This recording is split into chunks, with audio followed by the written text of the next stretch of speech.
আমি একজন বিজ্ঞানের ছাত্র হয়েও এই ঘটনাটি দেখার পর আর স্থির থাকতে পারলাম না।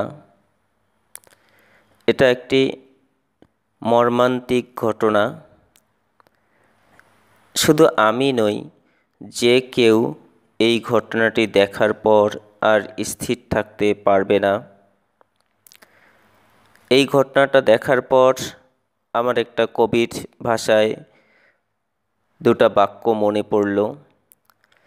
দেখিতে গিয়াছি হিমালয় পর্বত, দেখিতে গিয়াছি সিন্ধু, দেখা হয় নাই দুই চক্ষু মেলিয়া, ঘর হতে শুধু দুই পা ফেলিয়া, একটি ধানের শীষের উপর একটি শিশির বিন্দু।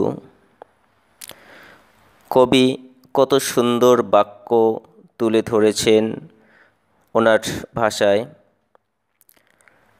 আমরা হয়তো যখন বাড়িতে চুপচাপ বসে থাকি তখন আমরা ভাবি যে হিমালয় পর্বত কতই না সুন্দর, যদি সেই সুন্দর জায়গাটিতে একবার যেতে পারি।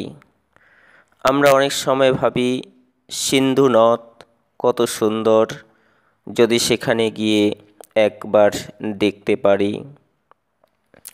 নিজ চোখে দেখতে পারলে হয়তো অনেক কিছুই অনুভব করতে পারবো,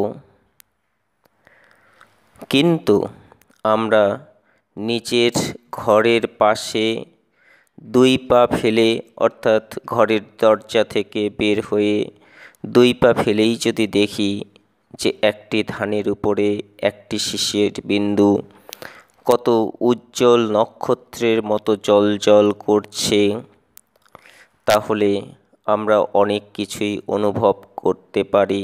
কিন্তু আমরা সেটাকে না দেখে আমরা ছুটে যাই সুদূর সেই হিমালয় পর্বতে, সুদূর সেই সিন্ধু নদে, অনেক দূর দূরান্তে চলে যাই, দেশ বিদেশে চলে যাই শুধু আনন্দ উপভোগ করার জন্য। সবার শেষে আমি একটা কথাই বলে রাখব, আমাদের মন অনেক কিছুই চায়, আমরা সব কিছুই করব, কিন্তু খুবই সাবধানতা অবলম্বন করে আমরা এগিয়ে যাব, আমাদের জীবনের পথকে এগিয়ে নিয়ে যাব। জীবনের ঝুঁকি নিয়ে এমন কোথাও যাব না যেন আমাদের মৃত্যু অবধারিত হয়।